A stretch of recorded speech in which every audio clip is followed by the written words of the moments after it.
unaona sasa wanalia kama ni Wahehe, unasikia analia wahungira bayango, wahungira bayango. Sio kama analia kama wahungire wale walio yana analia ametuachaje. Hilo ni tatizo. Sasa nabii Isaya anasema mwaka ule aliyokufa mfalme Uzia, ni kuhakikishie, Uzia alikuwa na mke, Uzia alikuwa na watoto, Uzia alikuwa na mali, Uzia alikuwa ni mfalme. Kwa nini nabii Isaya anasema mwaka ule aliyokufa, na wakati hayuko kwenye sifa za waliokufa, amelala? Soma katika orodha ya wafalme wote, utakuta anasema mfalme Daudi akafanya hivi na hivi, akalala na baba zake. Mfalme Suleiman akafanya hivi, akalala na baba zake. Kwa nini Uzia anakufa?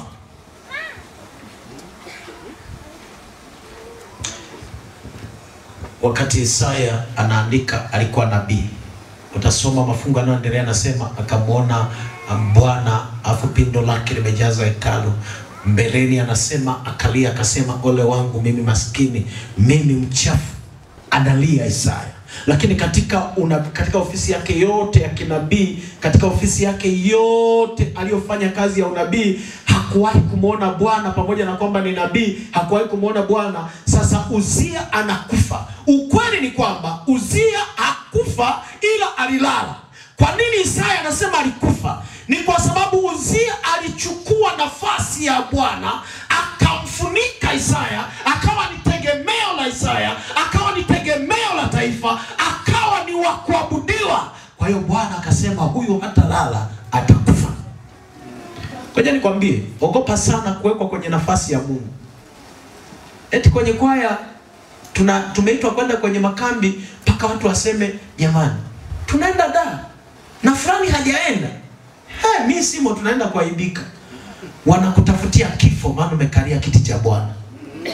Hakuna aliyewahi kukaa katika nafasi ya Bwana na akaharibu mipango ya Bwana na watu wakamtegemea akabaki salama, anauawa. Bwana anasema akaruhusu Uzia afe, maana amefunika utukufu wa Bwana. Isaya akiangalia anamuona mfalme. Isaya akigeuka huku anamuona Uzia. Kwaya ya Tumaini ikigeuka huku inamuona soloist fulani. Kwaya ya Ngome ikigeuka huku inamuona mwalimu. Kama unaabudiwa, unaenda kufa. You are going to die. Kuna zile kwaya ambazo hata wale wanaoonekana wanaabudiwa, hata ikitangazwa kongamano au watu wanasafiri, anaonyesha kabisa ushirikiano, anambia tutaenda wapi? Makambi Mbeya, tutaenda. Imebaki siku 4, analeta taarifa kwa mwenyekiti wa kwaya. Unajua kwa kweli kuna dharura kali imetokea na siwezi kuondoka. Na ninyi mnajua ndiye anayepewa maiki. Ndipo baadaye mwenyekiti analeta wazo, jamani, kwani una shida gani? Sio kwamba nina shida, siumwi. Sasa kuna shida gani? Sipendi tu kuongea mbele zenu, lakini nawaombea makambi mema. Ndipo baadaye kanawaambia, kwa kweli nilitakiwa kwenda, lakini shangazi yangu ni mgonjwa na ninatakiwa nilime vibarua, nimeambiwa nitume 100,000. Ndipo anasema hilo tu, tukipata 100,000 tunaenda. Ndio wanaanza kujikamata waimbaji ili kapate 100,000 waende nako. Kana kwenda kufa. Anakwenda kufa. Uzia anakufa kwa sababu amefunika utukufu wa Bwana. Na kuna kwaya, ngoja niwaambie kwa sababu leo mnaimba ni kwaya day. Kuna kwaya ziko hapa zinaamini zinafanya vizuri kwa sababu ya fulani, mnamuua. Asipokufa literal death, atakufa spiritual death. Ndio bado nakuta wako mahali hapo, na kwa sababu wamekufa kiroho, anaongoza kwaya iliyokufa na hata nyimbo zinakuwa zilizokufa. Ukitafuta hata watunzi wengi wanaotunga kutokea kwenye neno la Bwana, wamebaki wachache. Baki wachache tu. Wengine wamebaki tu kutunga. Mkienda kwenye makambi wakamwekea finyango moja ya nyama, na wengine wamewekewa 3, amepata wimbo beti moja hilo limeenda. Nabii alitabiri upendo kupoa. Imba, wewe pandisha hivi. Alitabiri. Kweli. Na wote wanaimba alitabiri upendo kupoa. Ngoja nizungumze na walimu wa kwaya. Mwalimu wa kwaya au mtunzi wa nyimbo ni mtu pekee anayeweza kupandikiza roho kwa waimbaji wote.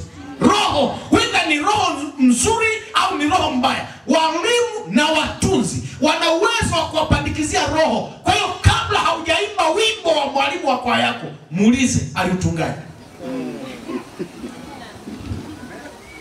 nilikuwa na challenge kwaya moja, by the way haiko hapa CTF lakini ni marafiki zangu, wametunga wimbo mzuri kabisa, wimbo wa majuto, wametunga, wanaimba, wanasema nimetenda sitarudia, niliyoyatenda yanatosha, nimeishia hapo, nilichafuka nitakase, sikufaa, nilikuwa nimeoza katika dhambi, basi nitakase. Wote wanaimba nilifaa sikuoza, nilioza sikufaa, nilizama katika dhambi, nilichafuka sasa ninarudi. Kumbe aliyekuwa amechafuka ni mwalimu wa kwaya, hapa na wapandikizia roho ya kuchafuka wote.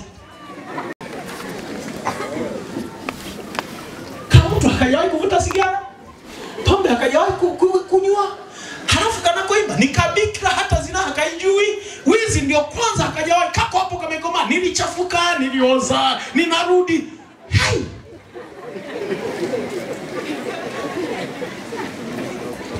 Walimu wa kwaya tuhurumiane.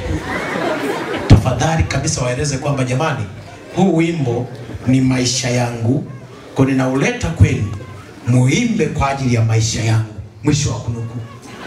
Hapo mnawekwa mbele kabisa na mnaolia ni wale ambao hata mkuanguka kwenye hiyo dhambi. Ninarudi, nilichafuka, nilioza, analia kabisa na machozi. Ukikaangalia hata dhambi hakaijui kabisa hata kidogo. Ni wale wanapiga magoti kuomba, tusikia nasema nina dhambi kama mchanga wa bahari, sifai kuja kwako. Hakuna maombi ambayo nayachukia kama haya. Una dhambi kama mchanga wa bahari na kuja kwa, basi toka hapo sasa, kama ufai toka, waje wanaofaa. Maana Biblia inaniambia na tukiendea kiti cha enzi. Kwa nini jamani? Kwa ujasiri. Kwa ujasiri. Kwa hiyo kwa nini Ezekia alikufa? My point is, alikufa kwa sababu alikaa katika kiti cha Bwana. Waimbaji sikiliza, mnapoimba acheni kiti kibaki kwa cha Bwana. Mnapofanya vizuri acheni utukufu mrudie Bwana. Mwalimu unapoongoza kwaya ikaimba vizuri ikatukuzwa, acha Bwana baki kwa Bwana, vinginevyo utakufa. Utakufa kabisa. Viongozi wa Atape, mmefanya vizuri, mmetunulia makongamano, acha Bwana akalie kiti. Sikiliza nimalize kwa kusema hivi. Isaya anaposema mwaka aliokufa Mfalme Uzia, hapa naongeza neno kusema nalimuona Bwana. Ningetamani nizungumze habari ya mwaka ule. Biblia inasema katika mwaka ule aliokufa, mwaka ule, kila mmoja aliyeketi hapa na mwaka wake, na mwaka wake kwaya ya Tumaini na mwaka wenu, kwaya ya wapi sio hapa Ngome na wapi, na kila mmoja na mwaka wake. Ule mwaka ambao ilikufa ndoa yako. Kama ni Isaya anaandika ule mwaka aliokufa Uzia, andika ule mwaka aliokufa ndoa yangu, ule mwaka uchumba wangu ulipokufa, ule mwaka nilipofilisika. Kila mmoja na siku yake na mwaka wake ambao ukikumbuka hawezi kuisahau. Hata mimi ninazungumza, nina mwaka ambao katika historia ya maisha yangu I will never forget. Nataka nikuulize mchana wa leo, una mwaka, una siku ambayo ukikumbuka hauwezi kuisahau? Isaya anasema ile siku alipokufa Uzia nalimuona Bwana. Ni siku gani ambayo alikufa? Ni siku gani ambayo kuna kitu kilikufa kwenye maisha yako?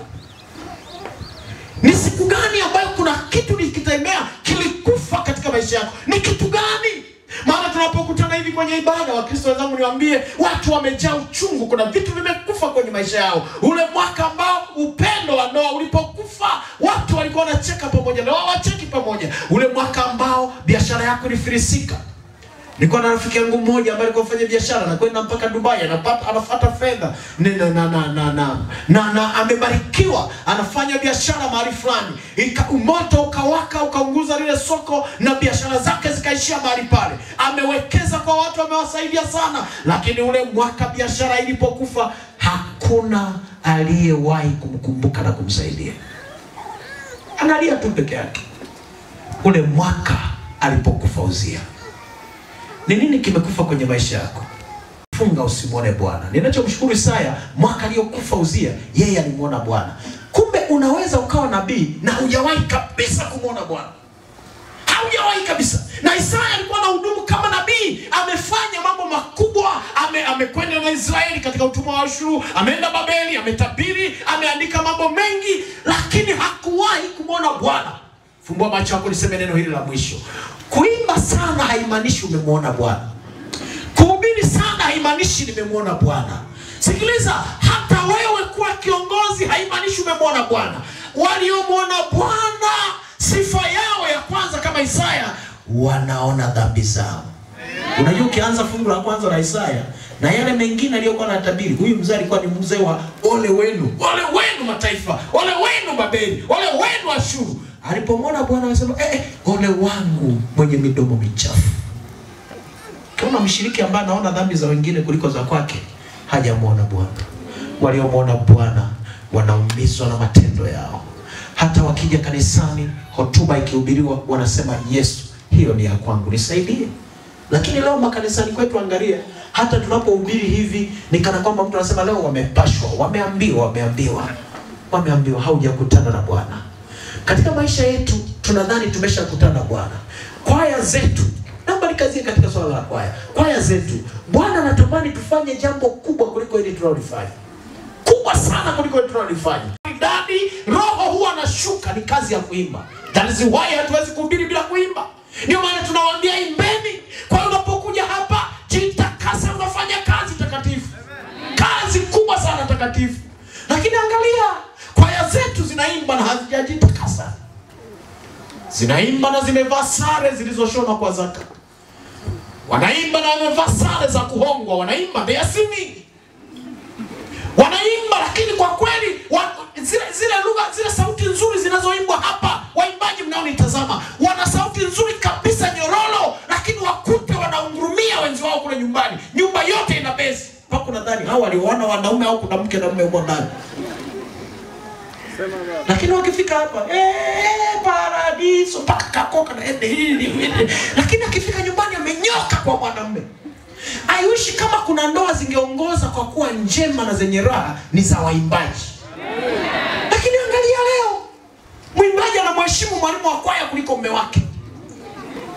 Tunasema hivi, hii kwaya, are they singing for Jesus Christ or for the devil? Maana Lucifer alikuwa mwimbaji, ana timu yake. Mwezi kuniambia mmeshamuona Bwana, alafu eti kwenye kwaya kuna watu hawasalimiani. Hiyo kwaya haijamuona Bwana. Na mtu ananiambia mbona tuangalia sisi tunageuka sasa hapa kwenye kwaya za huku. Hamwezi kuimba afu mnasengenyana afu kasema mmemwona Bwana. Sema baba. Watu wamejaa vinyongo na jaziba na they are singing. Tunasema hii ni kwaya gani? Ndio maana unaona nyimbo, angalieni wale walioimba miaka ya zamani, akina Kagunga, akina Jangwani, nyimbo zina trendi mpaka leo. Lakini leo kanatokea kawimbo, kana trendi dakika 5, kanazimika. Kwa nini? Aliyetunga ametunga kwa mwemko, na mwemko ukizima, kwaya imezimika. Kwaya imezimika. Na mimi namshukuru Mungu, kwaya zetu leo zina vijana wengi sana kuliko kwaya zote za zamani. Namshukuru Mungu katika hilo. Mna nguvu nyingi, mnaweza mkamwimbia Bwana, lakini ibilisi pia anawatafuta. Ni humo katika kwaya watu wanabebana katika zina. Niliwahi kwenda na kwaya moja katika makambi nje ya nchi, kaenda na hiyo kwaya.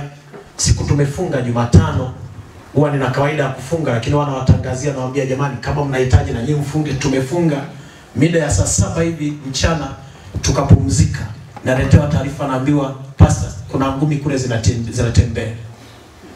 Nikasema ngumi? Ndio. Na mimi nina miaka sijashuhudia ngumi, nikasema hii si ya kukosa. Nikaenda mahali pale kuangalia. Ndipo nikaelewa kwamba kumbe kuna wanawake wanajua kurusha ngumi duniani hujawahi kuona. Hii Biblia iliyosema ni viumbe dhaifu, I don't know iliandika ikimaanisha nini? Au ilikuwa inatuchochea tujichanganye? Maana huko kuna wanawake akikutumpia ngumi Tyson akasome. Nikakuta zinatandikwa pa damu zinavuja, wako tu. Mmoja amekamatiwa na walikuwa wamevaa joho. Joho limekamatwa, kumbe alirusha tu joho, hakuweka kingine chote ndani. Joho limerushwa kule. Anasema yumo tu anatandika. Nikamwambia mzee wa kanisa na mchungaji mwenyeji, msingilie ugomvi sio wahusu. Tulieni kwanza, nitawaambia saa ngapi tukawasaidia. Piga. Baadaye mmoja akasema, wachungaji mtusaidie, mbona mnatuangalia? Mzee, kumbe mnahitaji msaada. Tukaenda. Tukauliza, kwa nini mnapigana? Hebu sikiliza. Kwa nini mnapigana? Hawezi kuamini. Kumbe siku hiyo sisi tumefunga, kuna watu wamechukuliana wanaume ndani ya kwaya. Yaani walishagawana, huyu ni wa huyu, huyu ni wa huyu, huyu ni wa huyu. Wamechukuliana. Huyu akatuma message, uko wapi my dear? Message haikujibiwa na wala haikuwa delivered. Akatuma ya pili, mbona sikuoni kwenye mfungo? Haikujibiwa na wala haikufika. Akatuma ya tatu, akasema huyu asinichanganye, maana simuoni na message haijibiwi. Akaangalia kwenye kwaya, kuna binti hayupo, akauliza wewe uko wapi? Na simu imezima. Sema naenda kusimama barabarani. Wanatokeza wako wawili wametangulizana. Si tuko kule tumefunga na kuomba kwaya iendelee. Kuna mashetani huko yanaua kwaya. Sisi tuko busy kufunga na kwaya isonge mbele. Na kwenye kwaya huko kuna watu wanaimba kabisa kutoka moyoni. They are singing kabisa kutoka moyoni. Lakini kuna watu wamo for their own advantages.